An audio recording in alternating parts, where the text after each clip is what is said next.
All right. Hello, everyone. My name is Corey Dagan. I'm a proud alumna of the University of Rochester, class of 2003, and a member of our alumni relations staff. And I'm very pleased to be here with you today to introduce our special guest speaker, Louis DiVincenti. So Louis is first and foremost a wonderful volunteer who's recently led a very special trip for our University of Rochester alumni, family, and friends to Tanzania. And someone who's giving up his time to give a very interesting talk today that clearly lots of folks were intrigued by because we have so many attendees joining us. I'm really thrilled. Louis is the Assistant Zoo Director for Animal Care and Conservation at the Seneca Park Zoo here in Rochester, New York. So if you're a Rochesterian and you've been to the zoo or you follow on social media, you know that means he actually knows silver, which is the coolest thing, right?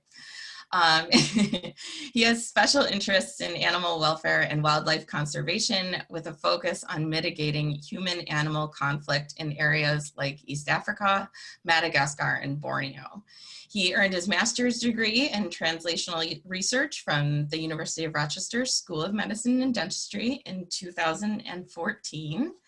And I just want to say thank you again to Louis for spending all of your time and joining us here today with your expertise. A couple of quick technical details. Basically, we're going to give Louis the time here to go through his talk. He's got lots of great information for us today. And then what I'll be doing is compiling questions that come up as Louis is speaking. So feel free, as questions pop into your mind while he's talking, to enter those into the chat box. And I will just compile everybody's questions, and then at the end I'll pop back up and we can do a little Q&A session with Louis. So please do feel free to participate. And know that we are recording this, so if you want to take another look later, or you have a friend or a family member that you would just love to share this with, we'll get it up online as soon as possible for you to do that. Last sort of technical piece here, if you would like to turn on the captions for the program, this is being live captioned. So if you just kind of hover your mouse on the screen at the bottom, you'll see a little CC logo for closed caption, and you just click there and it'll get you started. So thank you again, everyone, for joining us. And I am going to disappear and turn it over to Louis. Here we go. Thank you, Corey. Thank you all for joining us. My main background is as a veterinarian. So I graduated from Louisiana State University in 2010, actually. So just yesterday was my 10-year reunion, or 10-year anniversary of being a veterinarian. So that is really frames what I'm going to talk about today, and sort of a different perspective than a lot of what we've heard about coronavirus, and sort of we'll talk a little bit about the origins of it and how that really affects or should affect what we do moving forward as it relates to wildlife conservation. And so the first sort of topic, see if we can. There we go. That is important to this is this idea of one health or one medicine. So the one health mindset is really inherent to being a veterinarian. We're really, by the nature of our training, we're really in tune with thinking about the health of animals and the health of people, and especially zoo and wildlife veterinarians, we really focus on environmental health as well. And so all three of these play towards each other. And so One Health is really this transdisciplinary approach that includes everyone in our planet, and recognizes that the health of people is shared and dependent on the health of animals and the health of our environment, our shared environment, really. Just a little bit of history. So Dr. Rudolf Virchow, working mid-1800s, actually coined the word zoonotic diseases, which refers to as disease that people can get from animals, a disease that's transmitted from animals to people. And his work with trichinella, which is a parasite that is important in pork and in pigs, and then people get it from eating contaminated meat, was really one of the seminal works of public health that showed how important the way we treat animals and the way animals are managed can affect human health. And so some of the things that he discovered really focused how we manage animals and mitigate human diseases.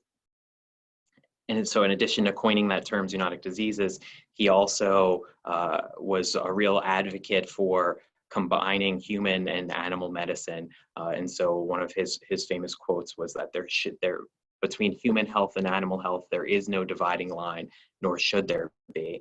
And so he was a real advocate for human physicians working with veterinarians and animal caregivers to provide that sort of missing link to human health. Then in the 1900s, James Steele founded the Veterinary Public Health Division in the Centers for Disease Control. And so he was a real advocate for recognizing the veterinary contribution to public health in terms of monitoring for diseases in animals and how that would affect humans. And then Dr. Calvin Schwab, working at UC Davis, he coined the term one medicine in around 1960. He was on the faculty of both the medical school and the veterinary school there, and he was a real advocate again for recognizing the connection between human and animal health, and that really what we're focused on, we should be focused on, is that those two things are really connected. In the 21st century now, a defining feature of the One Health concept is really looking at ecological processes and environmental factors as the key drivers of human and animal health. And really the reality is that human beings are the main drivers of planetary health, and what we do really affects all these other things. And so a true One Health construct has to incorporate all these human activities, as well as some of the naturally occurring things that impact a broad spectrum of things that we'll mention. And it's all driven by a rapidly changing planet. And so the human population is growing exponentially. And as a result of that, we need more space for things like growing food, raising animals for food, and living. So deforestation is increasing exponentially as well. And to become more efficient with food production, we've really advanced these intensive farming practices that some would refer to them as factory farms, where millions of animals are in one place being grown for human consumption. And so we have these growing populations of domestic animals, growing populations of people, combined with this deforestation in a way that we've never seen before. And what that means is that animals and humans are in closer contact than we've ever been before. And obviously animals play an important role in our lives, and that's something that I, as a veterinarian, am really in tune with. And so we use animals for food, for fiber, for travel, for sport, for education in some cases, for research, for companionship. But those close bonds also mean that we're in more connection with them, in closer contact with them. And that means that there's more opportunity for diseases to pass between humans and animals. Climate change is also having an effect on this, in that both human behaviors and animal behaviors are changing, and that brings animals and humans into closer proximity again, and more conflict in some cases. And then especially what we've seen with this latest coronavirus is the really rapid movement of people and animals around the world means that diseases can spread very, very quickly. And so we're learning more and more about coronavirus, and it seems like there may have been community transmission in the United States as early as January, when it wasn't reported to the World Health Organization by the Chinese until late December. So really a huge opportunity for diseases to pass between humans and animals, or from animals to humans, and then to spread very quickly as a result of some of these changes that we've seen. And so diseases transmitting from animals to people is a critically important public health issue. 3 out of 4 of the emerging or re-emerging infectious diseases are zoonotic diseases. So if you just look at this chart or this graphic from CDC, this is from a couple of years ago, many of these viruses or bacteria or diseases have an animal component in them or as part of their life cycle or transmission cycle. And what drives this pathogen transmission or what we call zoonotic spillover is really poorly understood still, even though it's such a burden for us as people. And a really typical example or example that people will be familiar with is actually measles. We don't typically think of measles as a zoonotic disease because it became, it spilled over. That spillover event happened so long ago. But measles is actually related to a cattle virus called rinderpest that cattle have had for thousands and thousands of years. And humans were probably exposed to it for thousands and thousands of years. But about 1,000 years ago,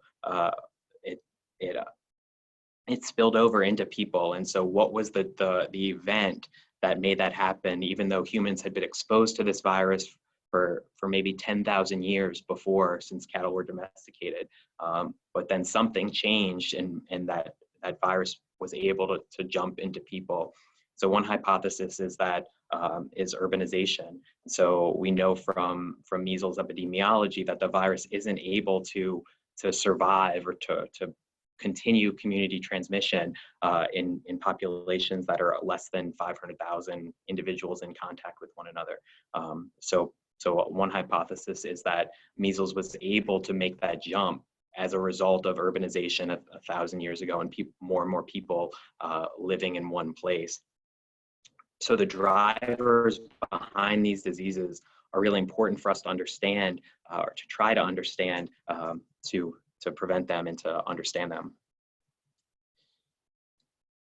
But One Health is more than just some critically important infectious and zoonotic diseases. It's other things beyond that. It's a full spectrum transdisciplinary paradigm that we need to think about. Health is affected by all of these things, by a continuum of cause and effect things across ecosystems and across human populations and across animal populations. And it has to do with things like antimicrobial resistance. So we know that because of these factory farming practices, those animals are under more stress, and so disease becomes more prevalent. So we were giving them more antibiotics prophylactically to help them grow faster as a result of the way we were managing them. And we know that leads to antimicrobial resistance in people, which is a major public health problem. It has to do with food safety and security. And so some of the conservation issues that we'll talk about with fisheries are huge One Health issues because they affect the ocean health, the animal health, and people. And another big component of One Health is environmental contamination. And so we know that animals can be really useful as sentinels for new diseases or contaminations. And a really famous example of that is West Nile virus. When West Nile emerged in the United States, it was actually discovered by veterinarians working at the Bronx Zoo who noticed increased mortality in birds around the zoo. So simultaneous to that, humans were showing up with these weird neurologic signs. And eventually it got put together that was the same problem, West Nile disease, West Nile virus. And so Rochester actually has always been or has been at the forefront of this One Health, One Medicine idea. And through the CTSI, the Center for Translational Science Institute, the U of R and Rochester have been advancing this One Health idea. And so the tagline of the CTSI has been benchside to bedside to curbside, emphasizing the public health component of translational medicine. And so what we're talking about is taking basic discoveries and translating them to applications that really affect human health directly. And sort of the subtext to that is really breaking out of these usual boxes that we're in, and recognizing that human, animal, and environmental health are all together. And that's exactly what One Health is all about. And so my master's degree that I got from the U of R 6 years ago now is actually has to do with lake sturgeon, a project that we did in Lake Sturgeon. And so lake sturgeon they're a really cool fish. They are prehistoric, so they date back 300 million years. They live up to 100 years. They can be 6 to 8 feet long. And so these guys used to be swimming around in the Genesee River, but we polluted the water.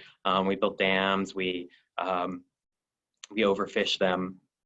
And so by the 1970s, when the fisheries was closed, they had already been eliminated from the Genesee River. And so our zoo participated in a project with a number of stakeholders to reintroduce them. And what it turns out is that because sturgeon live so long and they're bottom dwellers, so they live in the sediment where contaminants are likely to settle, they actually make really good sentinels for the health of the river, of the ecosystem itself. So we all know that the Genesee River has a long history of being contaminated as a result of the industry on its banks, especially in Rochester. So there's a long list of legacy contaminants, and unfortunately, most of these aren't unique to Rochester. So mercury, PCBs, dioxins, and furans are widely distributed throughout the lower 48 states. Mercury and PCBs are detected in almost every sampling site. Dioxins are found in almost every bottom-dwelling species. So they have important human health implications in terms of development, neurologic disease, cognitive function. So understanding what their levels are and how they persist in the environment is really important for human health. And coupled within Rochester, we have a number of populations that fish in the Genesee River and use the fish in the Genesee River as their main protein source for at least part of the year. So there's a real environmental justice component to understanding this in the Genesee River. So my master's project was looking at lake sturgeon as sentinels for ecosystem health, really correlating that, translating that with human health implications. So what we did was we compared blood levels of contaminants in Genesee River sturgeon to a more cleaner population. And again, these fish are so cool. They live so long that the fish that I handled today, somebody else can take a blood sample from that same fish 50 years from now and test their blood again, and we can track them longitudinally. So this is an image from a fish that we handled last summer in 2019. That fish actually participated in our study in 2012. So we were able to catch that same fish 7 years later as part of this longitudinal population survey that's being done. So the fish donates a blood sample. We tested for heavy metals and some other things. I'm just going to show you a little bit of the results, or a piece of it with the heavy metals. So you can see cadmium, mercury were similar in the Genesee River compared to our healthy control population. Nickel and silver, in contrast, were elevated. Nickel is used in a number of industrial processes. So this is a significant difference, what I'm showing you, but if it's not very clinically significant, is the sort of the translated to what it means for people. For neither one of these. So there is more nickel and silver in the Genesee River, but the levels still don't correlate to worse health outcomes for people.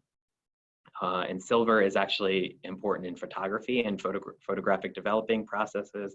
So we can thank Kodak for that one. So obviously that it was almost non-detectable in our control population, but it's in the Genesee River.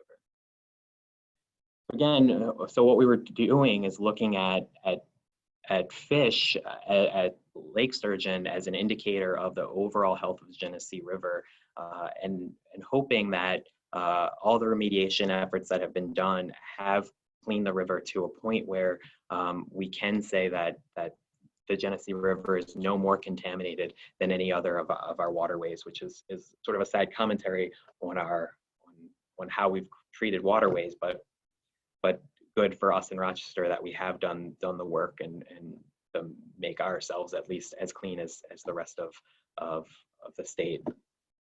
And what that means is that people that are eating fish from the Genesee River are not likely to be more contaminated than eating fish from other places. There is a real public health component to that. So switching over, getting back to what we're talking about with COVID-19 and looking at a One Health perspective from that. Coronaviruses we've been very familiar with, especially in veterinary medicine, especially in human medicine. They're very common viruses that infect the respiratory tract, the GI tract, the liver, or the central nervous system of humans, cattle, birds, bats, rodents, cats, many other species. And they circulate in nature. They're similar to influenza viruses in that they are very good at recombining and acquiring mutations that allow them to jump across species and to spread between people. So coronaviruses, again, are very common. They're responsible for 10 to 20% of all the common colds in people every year. What's made this coronavirus different is the mutations that it acquired. So again, coronaviruses weren't considered to be highly pathogenic to people until the outbreak of SARS, or severe acute respiratory syndrome, in 2002, 2003 in China. And then 10 years later, there was another spillover event with a coronavirus, and that's called MERS, Middle Eastern Respiratory Syndrome. And so in both of these cases, these coronaviruses originated in bats and then used another animal as a vector before, as an intermediate host, so to speak, before finally spilling over into people. And so that intermediate host part is important because that's when the virus recombines in a way. So you have that original bat coronavirus, and then something about those species, the intermediate host species, the coronaviruses that they have something that have a mutation that the original virus is able to recombine with, that makes it possible for the virus to spill over into humans. And the important difference between those two viruses and the virus that causes COVID-19 is there's a couple of differences. So one, the people with those viruses tend to get really sick really quickly. So one of the major problems with COVID-19 is that people are shedding it asymptomatically for days, potentially, or if they ever get sick. In contrast, with these viruses, SARS and MERS, people get sick in a way that we can track them. So they almost always have fevers before they're shedding the virus. So it's much easier to contain. And so there are fewer asymptomatic people, and it appears that human-to-human transmission is less likely. And there are a lot of other viruses that bats have that can spill over into intermediate hosts and then into people, like enterovirus is one you might have heard of, that goes through horses. And so then human-to-human transmission does become possible after those spillover events, but the capacity for that is a lot less compared to the virus that causes COVID-19. So some pretty significant differences in terms of those viruses, but with the same idea of spilling over from a wildlife host, from bats, and then through another wildlife host before reaching people. So zoonotic spillover, even though we don't totally understand it, it requires this complex blend of a lot of different factors to sort of ignite. So there's determinants of pathogen exposure, and then the within human intrinsic factors that affect susceptibility to infection.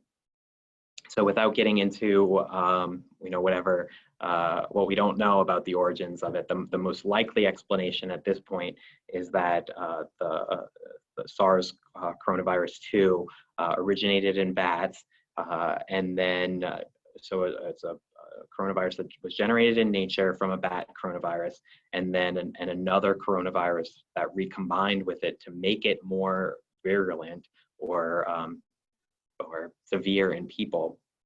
So initial reports suggested that it might be a pangolin, which is this animal here. A lot of people have never heard of the pangolin, but they're really cool animals.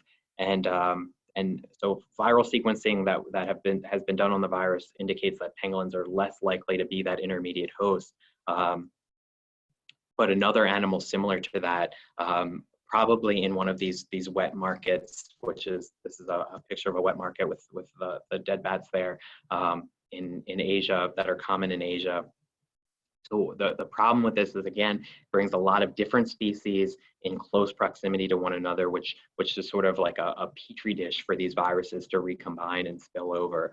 And pangolins are, I wanted to talk about pangolins because they're such neat animals, and they're also the most trafficked mammal in the world. So they're considered delicacies in some cultures, so people eat them. Their scales, they're the only mammal with scales, and so in traditional Eastern medicines, they're believed to be a treatment for a lot of different diseases or different problems. It's estimated that up to 70,000 pangolins are killed each year. Sorry, I'm not moving enough. My lights went off. There we go. It's estimated that 70,000 pangolins were killed each year in the early 2000s. So really decimating this population. So now there's only estimated to be about 50,000 animals left.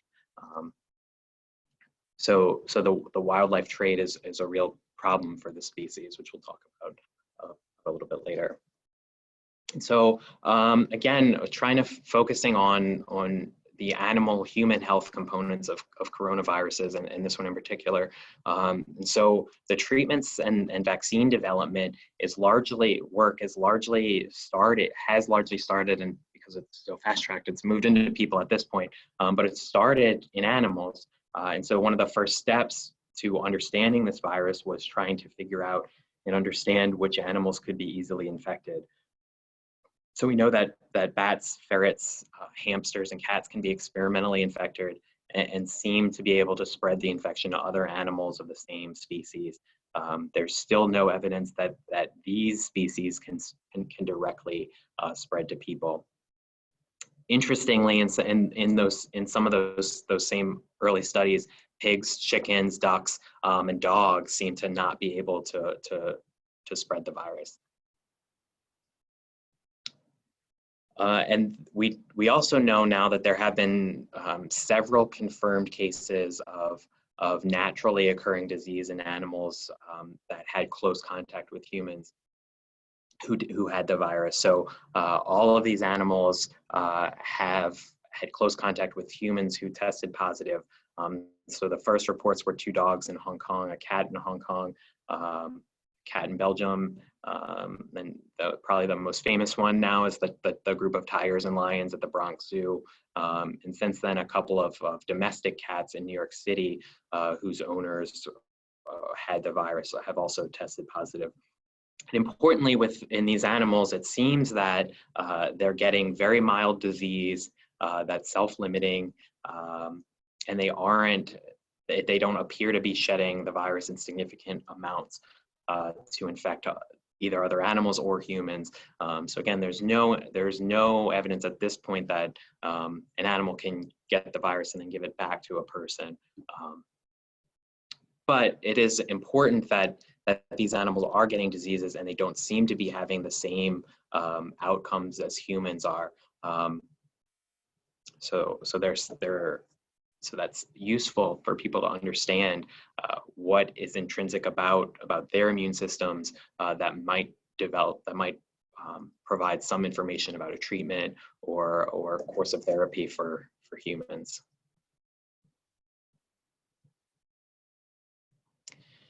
And so if we think about that origin of the virus being in those wet markets where wildlife are being handled in close proximity to people, and talk about the sort of the implications for wildlife in general, those same factors that promote zoonotic spillover are also promoting species extinction.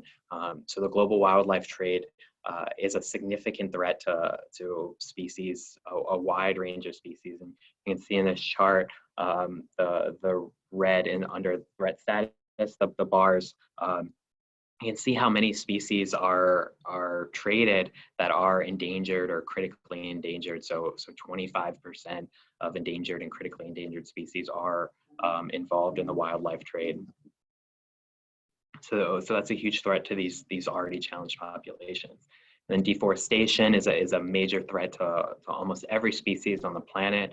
So habitat loss. And again, those are the kinds of activities that bring people in closer contact with animals that allow zoonotic spillover events to happen. So like you think about Ebola virus, that's resulted from people being in closer proximity to primates in the jungles of Africa. And then climate change, again, is changing behaviors of animals and people that are bringing them in closer contact to one another.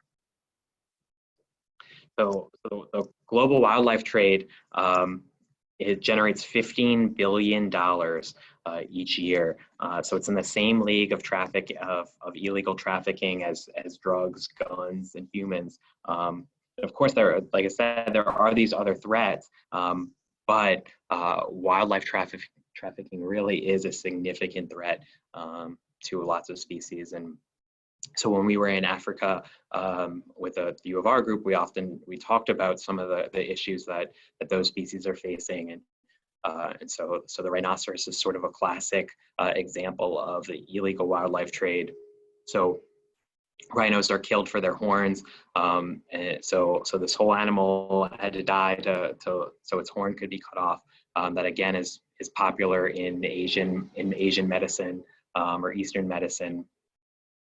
For lots of different things, but it's not just sort of these mega species that we think about. So we think about elephants that are killed for their ivory, for the illegal ivory trade.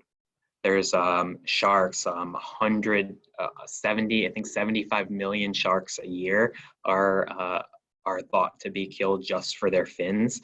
So that the sharks are caught, their fins are cut off, and the sharks are released back into the water where they sink and either drown because they can't move appropriately to move water across their gills, or they can't move effectively to catch prey, so they starve to death. So it's a real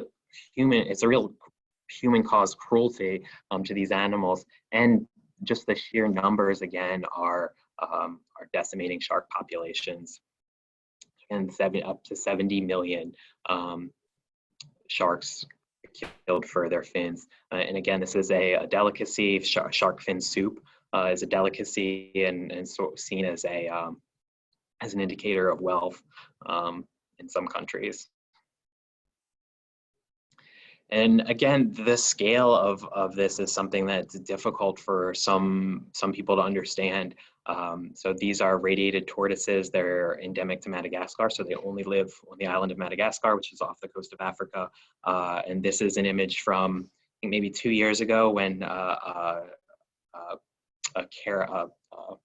dump truck essentially carrying 10,000 radiated tortoises, 10,000 radiated tortoises was stopped in Madagascar. And then so a lot of these animals die on the way to wherever they're going because this is the conditions they're in.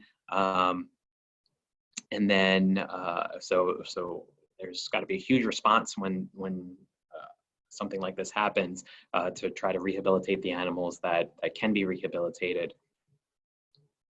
And so that was a couple of years ago, 10,000 tortoises at one time, and then just a few weeks later, there was another shipment confiscated that also had thousands of tortoises. So within just the span of a couple of months, nearly 20,000 radiated tortoises were seen or confiscated. So the scale is huge for these animals. And then something that we also don't think about in terms of the effect, the sort of the chain effect, is fisheries. So the illegal, unreported, unregulated fishing accounts for maybe 20 million metric tons of fish each year. And that has really devastating effects on the environment.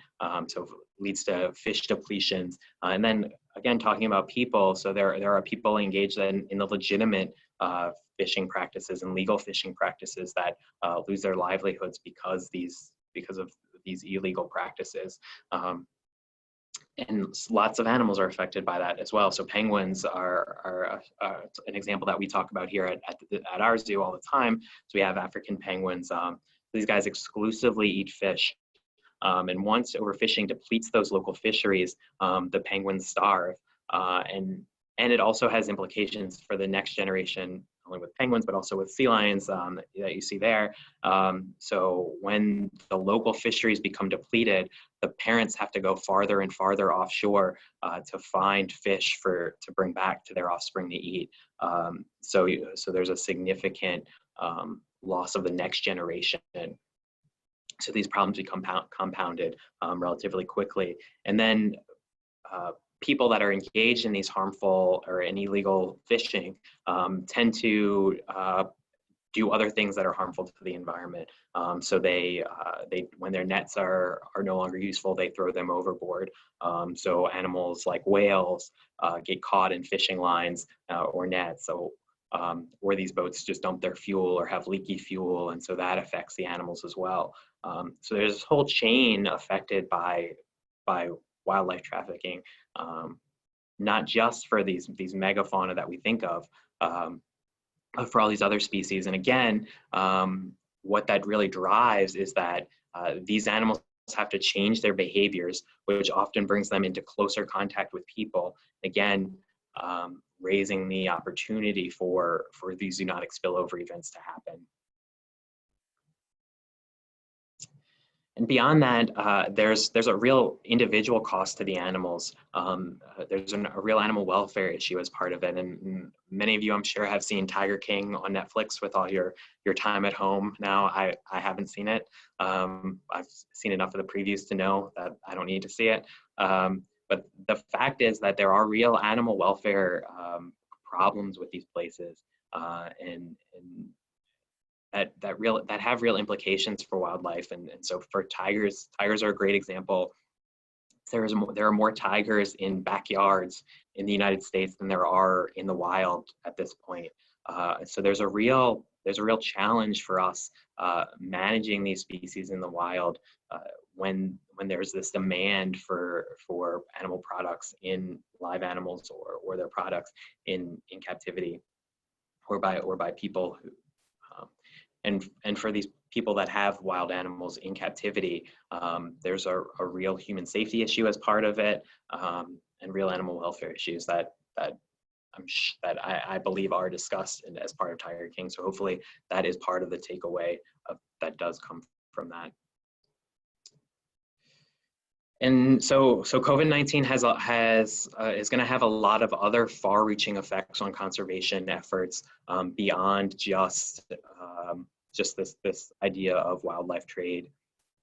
So this is our Rochester group in the Serengeti, and earlier this year, luckily right before the coronavirus pandemic really started. So one of the real components of lots of safaris is a commitment to local people. And so we were there having a great time, seeing lots of cool animals, getting lots of cool pictures. But there's also a real human component to having local people understand the importance of the animals that are there. And so part of our trip supported a school, again, the only school in hundreds of miles. So again, trying to empower local people to care about conservation. and care about the animals. So giving them opportunities. It supported women who had no other opportunities for income. It supported a hospital. Again, far-reaching implications. And then probably the recession, or hopefully not depression, that follows all this. It will likely lead to a reduction in charitable donations that really the conservation and anti-poaching efforts that have really made huge headway in addressing some of these conservation issues in Africa and Asia and other places really depend on. So those revenue streams are likely to suffer as a result of what's happened. So what does it all mean, and what can we do? What can each of us do to prevent the next COVID-19? So there's a few things that are critically important for us. The fact is that there might be up to a million unknown viral species capable of infecting humans and wildlife in wildlife now. And so it's only a matter of time before the next pandemic happens, the next spillover event happens. So one of the big things that we can do is stop the global trade of animals. We can stop these wet markets that bring lots of different species in close proximity to one another and in close proximity to people. And that's going to take a huge amount of community education to have people understand the real rationale for that. And in some cases, we're trying to undo thousands of years of behaviors, of cultural beliefs, in having people understand the effects of those markets and of handling those species. We need to reconsider factory farming practices that bring huge numbers of animals in close proximity to one another and bring humans again in close proximity to them. We need to really conserve natural habitats, decrease deforestation. And so part of that really is important.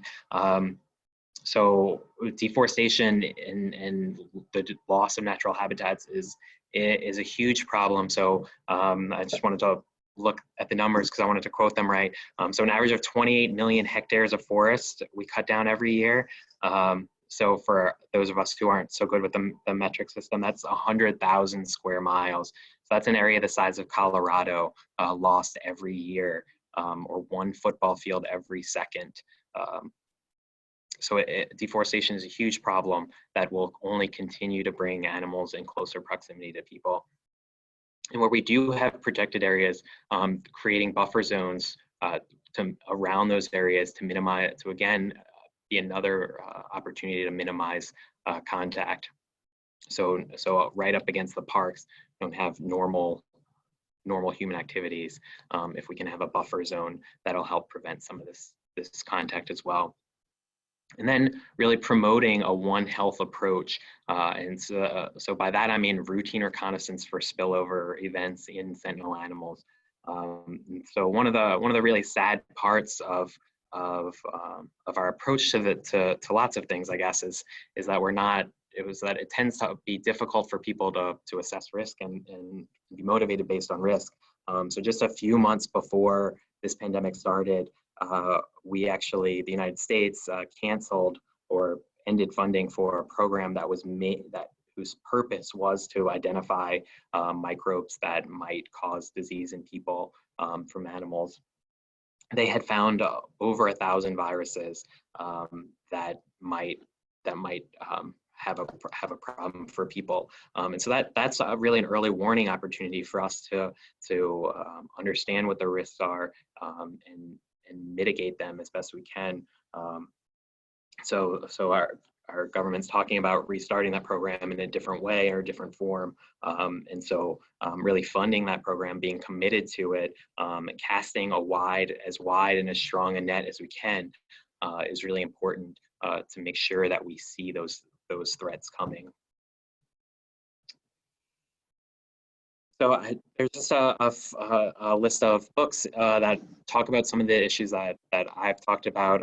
Zoobiquity is sort of the most approachable one, the sort of the easiest one to read. And it talks a lot about or animal diseases in zoos and relating them to human diseases.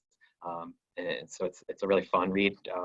And then some other things that are talking about wildlife conservation and illegal trafficking and some of these spillover events.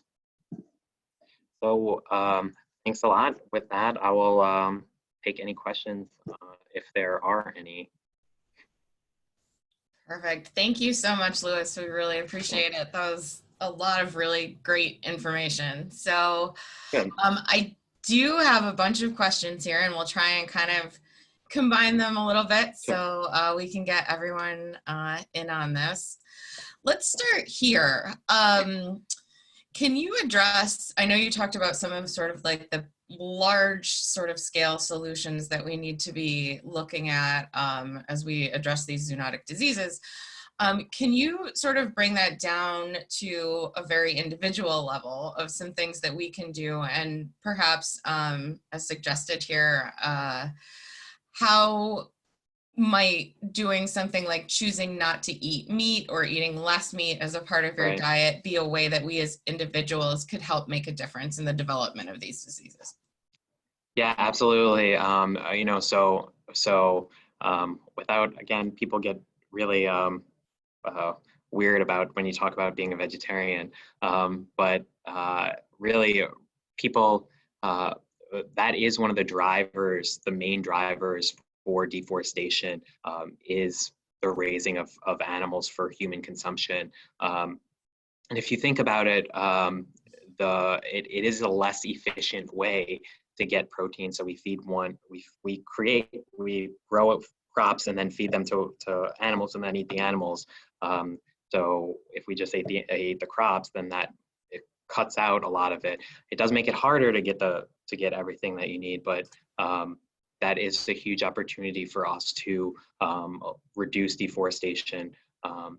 And if you don't want to do that, choose simple things like choosing to buy locally. So buy locally raised animals that tend to be more organically raised, and I use that in a really generic way. So animals that aren't factory farmed, that is an opportunity as well to not play into that, and then you avoid issues like the antimicrobial resistance because those animals haven't received antibiotics. So there's those two opportunities, but for sure, much of the deforestation is driven by needing more land to raise food, to generate food for human consumption. So eating less meat or buying locally is a huge opportunity to be locally impactful or impactful on those types of things. Great. Sort of on the other end of the spectrum, from the individual to sort of the political global side of things, what would be your response to officials that we see in the news who argue that we should be continuing to rely on or expect safety overwhelmingly from medical solutions to the diseases rather than sort of practicing these changes on the front end? Yeah, I mean that's a really a good point, and I think it has a lot to do with human nature, right? It's really hard for us to understand risks that may never come, and you know, even with you know, we're staying home, so there are fewer. So the mass deaths haven't happened, and so some people see that as proof that we shouldn't have done it, and that's so it's a difficult thing for human nature. But when we talk about in medicine, prevention is what is it? An ounce of prevention is worth a pound of cure. So that's the hard part is having people understand that. So for sure, just like when we talk about prevention for individual diseases, prevention of these sort of global pandemics is equally important. And I will say, again, without trying to be into the politics of it, I mean, this virus in particular, it seems like spread very quickly to a large degree because so many people are asymptomatic carriers and shedders of it. And so the idea that if there was an opportunity to act sooner, I think really based on the nature of this virus, that window was a lot smaller than probably other viruses have been. And so we're certainly in the United States, we're not alone with what we've had to do because we acted too late.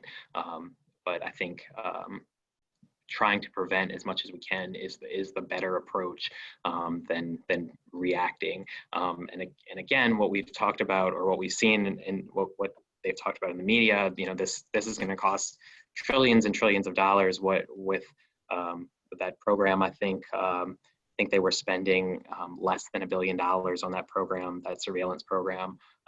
So what ended up costing more? But again, that's human nature. Yeah. Going back to your slides on the sturgeon study that you were discussing earlier, when you were talking about the significance of the nickel you were finding, is this based on human fish consumption only? Meaning, is that the definition of significant based on the perceived acute health effects on humans ingesting the fish from the population?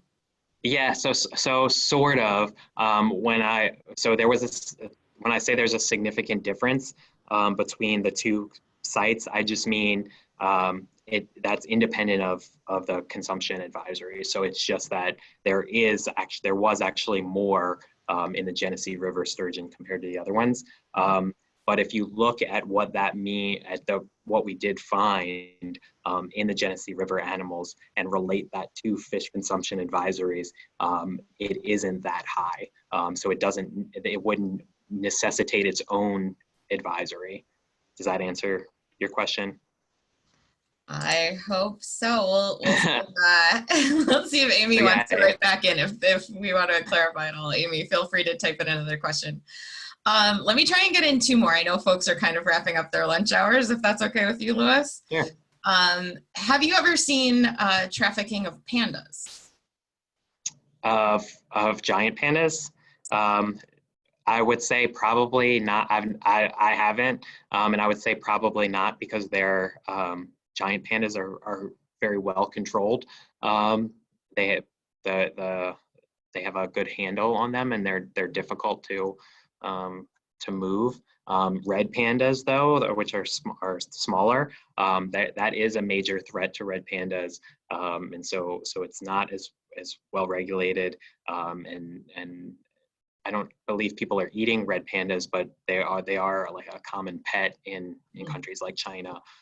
So that is a major threat to them. And again, something like a panda that has really unique dietary needs. So you get a panda, you can't feed it, it dies, then you get another one.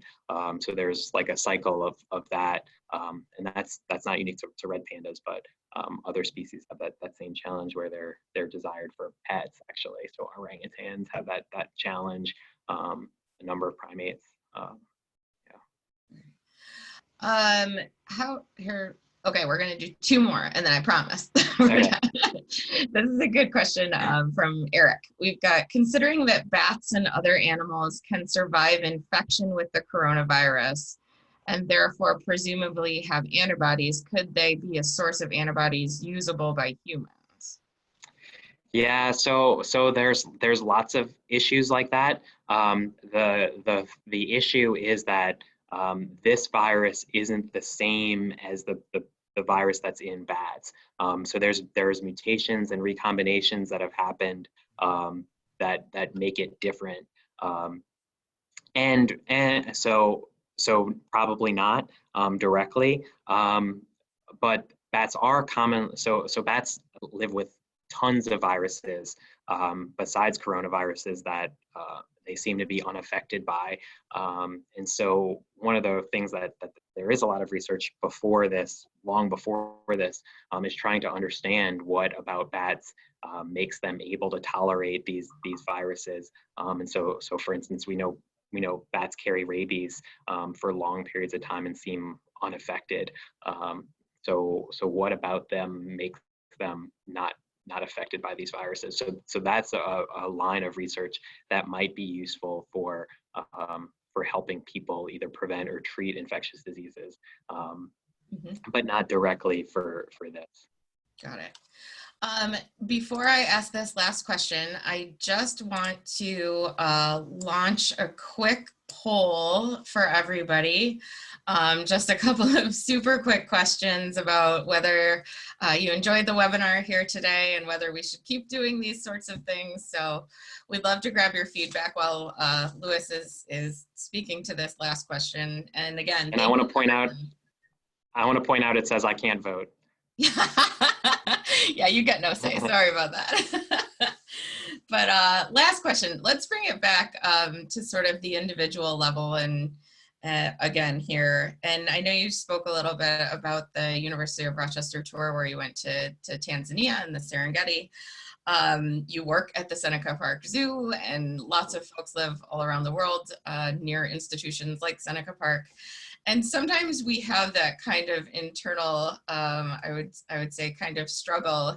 You know, how do you know when you're booking, you want to go on a safari, whether that is something that would be, you know, helpful in advancing the conservation efforts in that local community, or are we over tourism, or do we have over tourism in some of these areas that are leading to things like deforestation and habitat loss for the animals? And, you know, going, you know, and what role do you think zoos and other institutions sort of play in this sort of larger picture that we're finding ourselves in?